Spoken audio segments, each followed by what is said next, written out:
In today's video, we're gonna make a delicious gluten-free gumbo. I've been living right outside of New Orleans, married to a local for over 20 years, and I can tell you that this gumbo is the real deal. Hi, I'm Laura, and on this channel, I share my family's favorite recipes, simple how-to-cook videos, and easy lunch ideas. If that's your jam, hit that red subscribe button so you and I can cook together twice a week. We're gonna start by making a gluten-free roux with gluten-free flour. Even if you're using gluten-free flour, the roux is the secret to a great gumbo. Now you want a big pot to make gumbo. Now I'm using this big Dutch oven, which I love for gumbos because it distributes the heat evenly. First, let's warm up some oil over medium-high heat. Gumbo is traditionally made with oil, vegetable oil typically, or butter or lard. It really depends what you want to start with. And now once it's nice and warm, I'm gonna slowly add our flour.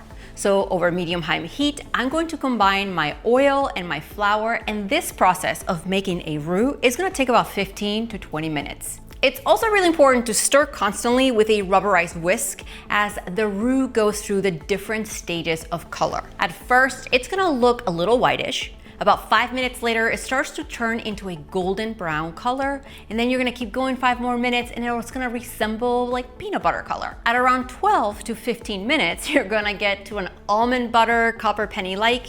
Now you can stop here or keep going, since for true gumbo, what you really want to get it is to a dark brown color like this. Now we can get started with the rest. Let's start by adding our vegetables that include chopped onions, bell peppers, and celery. And we're gonna cook these for about 5 minutes until they're softened up. Next, we're gonna add the andouille sausage. If you can't find andouille sausage where you live, use a smoked sausage. I'm also adding about a pound of shredded cooked chicken. But you can also save some time and get rotisserie chicken from the grocery store, take the meat apart, shred it, and add it to your pot. By the way, if you enjoy time-saving tips like that one in all my videos, make sure to give it a thumbs up so I know to always include them for you. Now, the seasonings. Starting with Creole seasoning. Below the video, I'm gonna leave what goes into Creole seasoning if you wanna make your own, but know that you can find it at the grocery store in the spice aisle. Let's add a bay leaf and mix this around so the veggies, the meat, and spices get distributed. Next, we add our liquid. I'm using chicken stock, but both broth and stock works well when you make gumbo. Now, once our gumbo comes to a boil, I'm gonna reduce my heat to low, and I'm gonna let it simmer for a long time, covered on low for about 2 hours. Low and slow is what we call it. I'm back, and this gumbo is making my kitchen smell amazing.